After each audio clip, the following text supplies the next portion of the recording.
აჭარისში სტუმრად ებრაული მედიის წარმომადგენლები იმყოფებიან. ისრაელის ბეჭდვითი და პოპულარული საინფორმაციო ვებგვერდების წარმომადგენლები რეგიონს პრეს-ტურის ფარგლებში ეწვივნენ.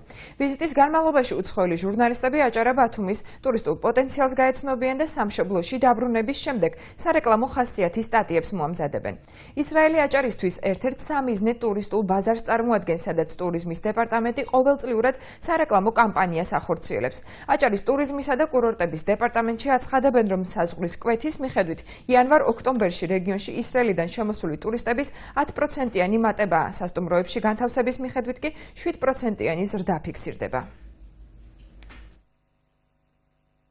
ისრაელიდან ჩამოვიდა 7 წამყვანი მედია საშუალების წარმომადგენლები, რომლებიც 3 თვის განმავლობაში დაათვალიერებენ რეგიონის ტურისტულ პოტენციალს, გაიცნობიან ქალაქის და მთლიანად აჭარის ღირსშესანიშნაობებს და შემდეგ უკვე გამოაქვეყნებენ თავიანთ მედია საშუალებებში. შარშანდელთან შედარებით ისრაელიდან ტურისტთა რაოდენობის ზრდა არის გაცვლილი 10%-ით.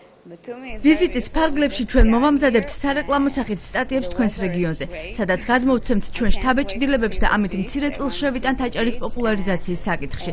ძალიან ლამაზი ქალაქი გაქვთ, თვალწარმტაცი ბუნებითა და შენობებით.